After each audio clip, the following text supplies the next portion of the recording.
ആരായിരുന്നു? ജസ്ന താത്തല്ലേ? അതെ. ജസ്ന താത്ത എന്നാണ് നിങ്ങളുടെ ഒരു ആരാധകൻ. ഓക്കെ. ഒരുപാട് കണ്ടു ഇന്നലെയൊക്കെ മറ്റേ നിങ്ങളുടെ ഫോണിൽ കൂടെ ഒരുപാട് ആൾക്കാർ പറയണം നിങ്ങൾ പോയില്ല സ്റ്റേഷനിലൊക്കെ കംപ്ലൈന്റ് കൊടുക്കുന്നതൊക്കെ. അവരെന്തോ ആയിക്കോട്ടെ, നിങ്ങൾ നിങ്ങളുടെ ഇഷ്ടപ്രകാരം നടക്കുക. അവരെന്ത് വേണമെങ്കിലും എന്ത് ചെയ്യും. അവര് വന്നിട്ട് ഇവിടെ നമുക്ക് ആള് മനുഷ്യനൊക്കെ എല്ലാവരും ഉണ്ട്. അവരൊന്നും ചെയ്യില്ല. നിങ്ങൾ ധൈര്യത്തിൽ നിങ്ങൾ മുസ്ലിമിൽ നിന്ന് മറ്റേ എന്താണ് കൃഷ്ണന്റെ ഇത് വെച്ച് പറഞ്ഞിട്ടാണല്ലോ.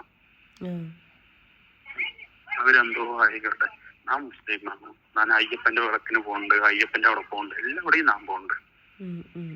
അത് പറഞ്ഞ ജാതി നമ്മള് മുസ്ലിം അല്ലാണ്ടാകുമോ? നിങ്ങൾ ധൈര്യത്തിൽ ഇരുന്നോളുണ്ടാകും. എന്തോ പറയാം, എന്തോ ചേട്ടാ, നിങ്ങൾക്ക് എന്ത് പ്രോബ്ലം ഉണ്ടെങ്കിൽ ഓക്കെ, നമുക്ക് ആകണ സഹായം നമ്മളും ചെയ്യും. അവര് വന്നിട്ട് അങ്ങനെ കൊന്നിട്ടൊന്നും പോലോ.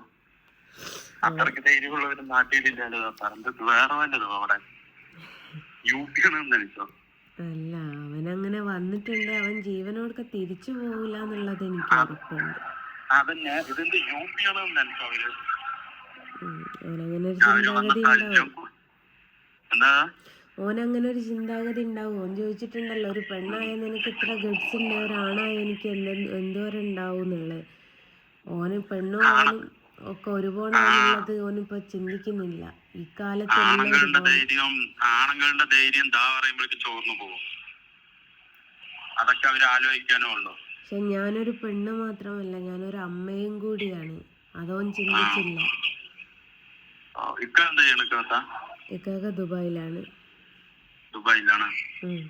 മറ്റേ വാട്സാപ്പിലൊക്കെ വന്ന മറ്റേ ഇതിലൊക്കെ വന്ന ആളാണ്, വീഡിയോയിലൊക്കെ?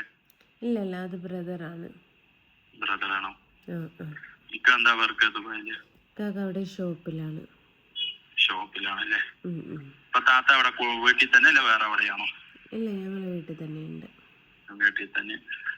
ഉപ്പാക്കും ഉമ്മാക്കും ഇല്ലാത്ത ദണ്ണോ ഇവർക്ക് എന്താണ്? അത് അവരോടല്ലേ ചോദിക്കണ്ടേ ഇക്ക, എന്നോട് ചോദിച്ചിട്ട് കാര്യമില്ലല്ലോ.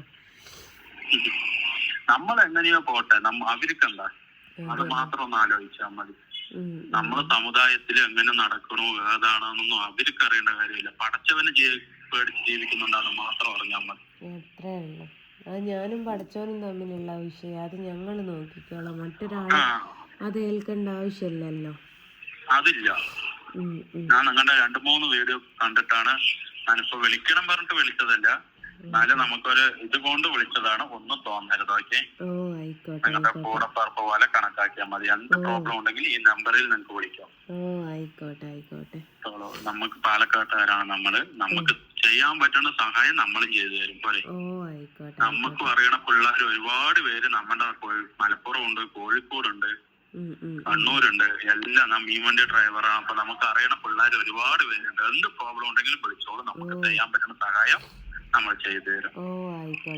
എനിക്ക് വാട്സാപ്പിൽ ഒരു മെസ്സേജ് ചെയ്തിട്ടുള്ളൂ കേട്ടോ, ഞാൻ സേവ് ചെയ്തു. എന്റെ വാട്സപ്പ് ബ്ലോക്ക് ആയിട്ട് വരുന്നില്ല. എന്താ പ്രോബ്ലം എന്ന് അറിയില്ല. ആരോ മറ്റേ കുടുക്കി വിട്ടതാണ് പൈസന്റെ കാര്യത്തിന് വേണ്ടിട്ട്. നമുക്ക് ഇവിടുന്ന് മീനിന്റെ പൈസകൾ പോയിക്കൊണ്ടിരിക്കുമ്പോ അങ്ങനെയോ ബ്ലോക്ക് ആയിട്ട് ഇനി വേറെ നമ്പർ എടുത്തിട്ട് തന്നെ ആക്കണം. എന്റെ പേര് മുഹമ്മദ് മുസ്തഫ. ആയിക്കോട്ടെ. ഏതായാലും പരിചയപ്പെട്ടതിൽ സന്തോഷം കേട്ടോ. എന്തുണ്ടെങ്കിലും വിളിച്ചോളൂ. നമുക്ക് പറ്റുന്ന സഹായം നമുക്ക് ചെയ്തു തരാം. ആയിക്കോട്ടെ. ശരി എന്നാ. ശരി, ഓക്കെ.